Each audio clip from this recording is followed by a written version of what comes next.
Y en este bloque recibimos a nuestro compañero Gabriel Cuirichi. ¿Cómo andas, Gabriel? Bienvenido. Muy bien, muy bien. Es un gusto recibirte. Y veíamos ahí en el TEC Disparador también algunas experiencias de cómo, bueno, en determinados países, en el caso de Venezuela, Cuba, no piensan en el fútbol y en el básquetbol al momento de analizar cuál es el deporte principal, ¿no? En ese caso es el béisbol. A partir de lo que está ocurriendo con el Mundial de Rugby, también sabemos que hay países que el rugby es el principal deporte y ha generado un montón de situaciones. Y ahí nos propones eso, ¿no? Una mirada histórica sobre el impacto de lo que conocemos o denominamos acá como deportes menores en algunos países, ¿no? Que Sí. mezcla un montón de cosas interesantes eso. Sí, bueno, capaz que empezando un poco por la última anécdota, ¿no? Esto de la popularidad del rugby, ¿no? Que me parece bien interesante. También entrar a pensar, la anécdota es de 1965, de los Pumas, que quizá para nosotros de América del Sur, quizá de América, es el equipo de rugby más importante del mundo. Es decir, compite con los All Blacks, compite con los Wallabies, yo qué sé, con los Springboks, ¿no? Sin embargo, los Pumas no eran una selección tan reconocida hasta la segunda mitad del siglo XX, porque me parece que también está bueno eso de historizar y que no todo viene ancestralmente. Y bueno, el rugby ha tenido una peripecia un tanto distinta porque, bueno, siempre hasta fines del siglo XX fue amateur. Competir con las grandes potencias en aquella época era muy difícil, y lo que ocurre, que era un poco lo que la anécdota contaba, es que hay una primer gira argentina que fue competitiva en la generación de fines de los 60 y los 70, es la primera generación del rugby, y justo ahí le ponen el nombre de Puma, incluso en esa anécdota tan simpática. Bueno, el que le dice Yaguareté, el de Bigotito, fue el que hizo el primer gran try de los Pumas, ¿no? Y a mí me parece que está bueno observar. Después Argentina tuvo una generación muy valiosa, con Porta en los 80, ¿no? Pero cómo el rugby, que de alguna manera estaba reducido a los colegios ingleses, a la herencia, digamos, de una parte social menor en Argentina, con la gira de los Pumas, con la aparición de los Pumas como tal, y después, bueno, el suceso de la prensa, también las coberturas en el gráfico, se convirtió en un emblema que cuando le fue muy bien, incluso en la recuperación democrática en el 85, es la primera vez que de locales en Vélez los Pumas obtienen triunfos contra grandes potencias, en esto de los llamados test match, ¿no? Entonces, me parece que está bueno también para pensarlo, incluso en el caso uruguayo, que ahora se está compitiendo en el Mundial, cómo puede haber procesos de popularización. En Argentina no dejó de ser popular el fútbol porque sea popular el rugby. Popular en el sentido de que empieza a mirarlo más gente claro, empieza a identificarse, ¿no? Y eso me parece que está bueno de observar, ¿no? En el otro caso, en el caso del béisbol, que a nosotros digo a nosotros, capaz que alguien, ¿no? De los televidentes, pero cuando uno escucha a algún amigo o alguna amiga del Caribe, bueno, Venezuela es el Caribe, también que dice, la pelota es jugar al béisbol, para claro, ellos, ¿no? Sí, sí. Y me parece interesante que cuando uno lo rastrea, hay ahí una historia muy parecida en esa, bueno, se veía en las imágenes, ¿no? Esa popularidad, bueno, era una final mundial Venezuela-Cuba. Nosotros, que re interesante, amateur, porque obviamente las grandes ligas eran ya profesionales en Estados Unidos, en los años 40, llena de gente hasta en los cerros, ¿no?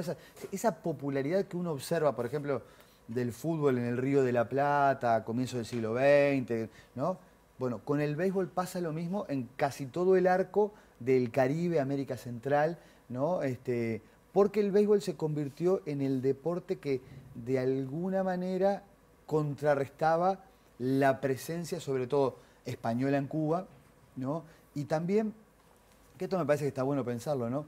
El béisbol era un sinónimo, me refiero a comienzo del siglo pasado, sinónimo de modernidad. Jugar al béisbol era lo que jugaban, por ejemplo, los jóvenes norteamericanos. Entonces, por ejemplo, muchos jóvenes de la élite venezolana o cubana, a diferencia de la élite del Río de la Plata, que iban a estudiar a Europa, iban a estudiar a Estados Unidos y volvían con el béisbol. Y hay un proceso ahí que es re interesante, bueno, que se ve en algunos documentales, cómo el béisbol al principio también era un deporte parcialmente aristocrático, ¿no? Pero que se empezó a volver muy popular, y lo que empezó a generar como hasta una atracción fue que de repente venía un buque norteamericano con jugadores de béisbol y jugaban contra los jugadores locales. Eso que nosotros contamos también de cuando venía de una gira de Southampton y jugaba contra el Albion, y entonces la gente va a ver eso, pero además el béisbol, a diferencia del rugby, por eso es muy popular de entrada, era muy barato de jugar. no es que el rugby sea caro, pero el rugby tiene que conseguir 30 personas para jugar, una pelota que es diferente, tiene mucha... El béisbol es muy sencillo, igual que el fútbol, ¿no? Entonces, hay como un fenómeno ahí paralelo en el Caribe con el béisbol, en el Río de la Plata con el fútbol, de deportes que eran extranjeros, pero que se apropian, en principio, de las clases altas, que lo conocen porque viajan, no sé qué, pero que se hacen populares y lo empieza a jugar todo el mundo, ¿no? Y, bueno... Pero ¿cómo se da eso? Porque ahora yo te escuchaba a Gaby y pensaba, ¿no? Por ejemplo, pensando en los Pumas y en los Teros. Los Pumas, si bien el rugby, como vos decías, está asociado a cierto poder adquisitivo o a cierto sector social, en realidad en Argentina a la selección la siguen, ¿no? Esto que vos decías, más allá de que el fútbol sigue siendo el número uno. Acá todavía cuesta un poquito más, ¿no? Apropiarse de los Teros, sí, más allá de que empieza a suceder. ¿Qué es lo que hace que un deporte pueda llegar a esa popularidad o a esa masividad? Bueno, son varias cosas. Me parece, siempre en historia tratamos de hacerlo como multicausal, ¿no? Yo creo que se tienen que combinar por lo menos 3 cosas, o 4.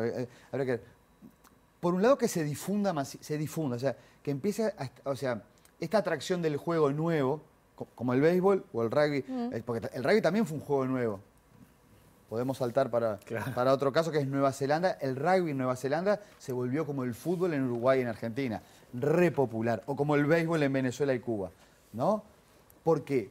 Porque ese juego nuevo, si la mayoría de la gente lo empieza a jugar, se hace muy popular, ¿no? La gente empieza a conocerlo, a practicarlo con el bate, ¿no? Pero además tiene que empezar a aparecer en la prensa. Aparecer en la prensa, porque la prensa es un vehiculizador, lo fue, esto está muy estudiado, ¿no? De que después las personas sigamos conversando del deporte o ver las estadísticas. Una cosa que es muy típica de aquellos tiempos es publicar los rankings de los bateadores o de los goleadores o hacer estadísticas de los campeonatos. Claro, hay un tema ahí también, Gabriel, que va de la mano con eso que decís que es muy importante, de la masividad, del rol de los medios de comunicación, que también está conectado con los títulos conseguidos, porque a su vez cuando van ganando campeonatos eso genera también, ¿no? Cierto interés. Yo creo que el cuarto elemento allí sería que la gente lo juegue, que se conozca, que se difunda, pero además que algún representativo deportivo de ese deporte sea competitivo. No tengo que salgan campeones, pero que logre éxitos. O sea, los Pumas jugaban, o sea, ya existieron siempre, hubo selecciones argentinas de rugby, pero no tenían resonancia y no se generaba esa emulación hasta estos Pumas de los 60. Yo creo que con los Teros se viene dando una cosa nueva desde ya el anterior mundial. También obviamente que esto tiene que ver con que haya políticas que los difundan y también con empezar a romper barreras, porque yo voy a lo mismo, el fútbol en sus inicios también era de élite. El béisbol de sus inicios era de élite. Se hizo popular en la medida que la gente entró a apropiar y empezó a sentirse identificada por esas representaciones colectivas que ganen campeonatos o no, pero vos lo que sentís es que de alguna manera tienen un triunfo o una derrota, una capacidad de competir que te representa, porque creo que ahí volvemos a lo del inicio, ¿no? Los deportes populares de la etapa, no sé, de fin del siglo XIX, comienzo del siglo XX, tienen una cosa como de representar identidades colectivas. Puede ser la nación, puede ser también el barrio o un sector social, ¿no? Y a mí me parece que también hay un proceso ahí que está bueno para pensar, ¿no? Que, por ejemplo, con el rugby, la extensión durante mucho tiempo del amateurismo hizo difícil que bajara a nivel popular la posibilidad de practicarlo. Claro. Porque en el fútbol, y esto, ahí la comparación con Nueva Zelanda, yo después, porque me parece que está bueno, yo traje este libro, que es un libro muy interesante de Palgrave, que tiene toda la secuencia de cómo el fútbol socialmente se fue expandiendo por el mundo. Después podemos conversar por diferentes países, porque hay países donde el fútbol no fue lo más popular. Por ejemplo, Nueva Zelanda o la India, ¿no? En otros casos se convierte en el principal deporte, como en el nuestro. Bueno, Estados Unidos. Claro, pero Estados Unidos tiene varios deportes nacionales, claro, ¿no? Eso es muy interesante y además tiene esa dimensión federal. Pero en Nueva Zelanda lo que pasa es que los All Blacks, que en principio también eran el representativo de Nueva Zelanda, tienen una gira, tipo la gira de los campeones del 24 nuestra, que van por todos los países británicos y le ganan a todos. Le ganan a todos, ¿no? Ganan en Europa, ganan en Sudáfrica.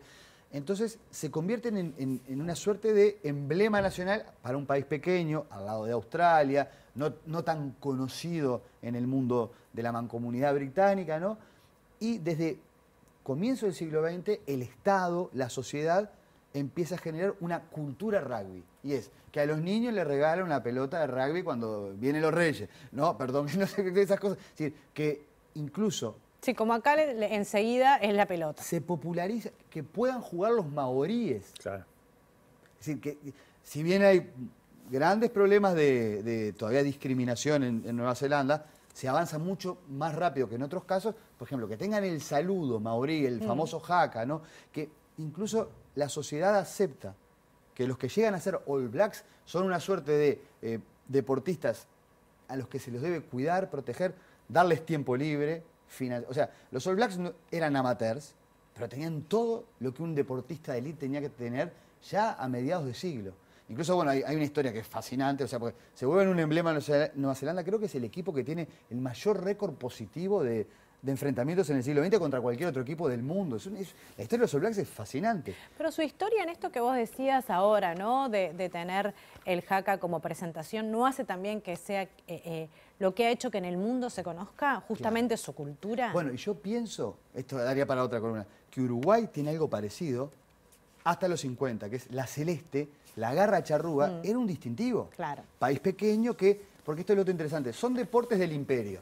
El imperio norteamericano, el fútbol, el del imperio británico. Sin embargo, apropiados por sociedades no imperiales para disputar, pueden ganarle. Claro. Pueden jugar mejor, incluso con cosas, llamemos la tradición criolla, charrúa en el fútbol uruguayo, rioplatense, la tradición maorí, y pueden triunfar y ser de excelencia. Yo creo que la gran diferencia, esto daría para... Hay que investigar también lo que dice Lorenzo Yalaber, que es un gran estudioso del fútbol uruguayo, es que la profesionalización temprana del fútbol a Uruguay le hace mucho más dificultoso mantener esa capacidad competitiva durante todo el siglo XX, que se recupera en gran medida con el proceso de selecciones del siglo XXI, pero porque se actualizan un montón de cosas de la formación de los deportistas. En cambio, en Nueva Zelanda, yo creo que es al revés, es el número uno todo el siglo XX, porque siendo amateur y siendo esa cultura rugby y que jugaban bárbaro, casi nadie les ganaba. Incluso el Mundial de Sudáfrica del 95, que lo pierden, muchos digamos, de la cultura rugby plantean que fue el Mundial de Lomu, quizás los más... Lomu fue un jugador que una maravilla, ¿no? Hacia atrás y se caían los defensas cuando lo tenían tirar, ¿no? Pero todos decían, bueno, el entrenamiento que tiene Lomu, Nueva Zelanda nos va a ganar siempre si no nos pasamos a hacer un rugby profesional.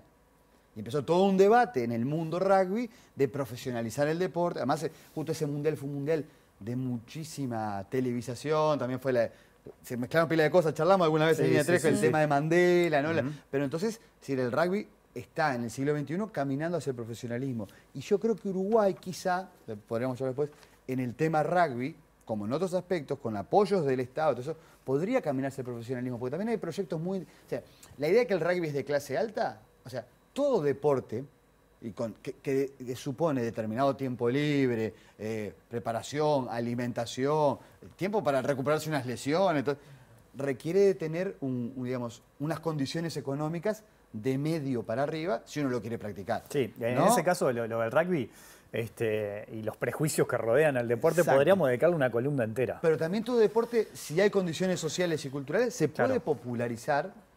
Puede ser el béisbol, puede ser el fútbol. Bueno, en la India y Pakistán son el cricket, ¿no? Cricket, sí. Entonces, esa cuestión me parece que también es Pero interesante no para juega Uruguay. también el rol educativo que tienen, no sé, lo pienso por ejemplo en las universidades, la secundaria en Estados Unidos, acá el rugby con los colegios privados. ¿No ayuda a eso también? Claro, claro. Y ahí hay bueno, pero porque... Quiero decir, si tal vez en los liceos se enseñara y estuviera dentro de la educación física el rugby, sería más masivo para los adolescentes. Pero ahí lo que precisamos, bueno, esto estamos empezando como un debate educativo, pero me interesa pila, porque lo que precisamos son tiempos y recursos. Claro. Porque si yo digo, puede ser con el ciclismo lo mismo, que es un deporte hermoso, que Sí, Uruguay sí, es lo muy hablo de la popular, ¿no? masividad, Sí, ¿no? Pero precisas tiempos que no puedes decir, bueno, mira, 40 minutos de rugby 2 veces por semana, Claro. no es competitivo. ¿No? Ahí, es decir, o lo mismo que charlamos la otra vez, la expansión del fútbol femenino.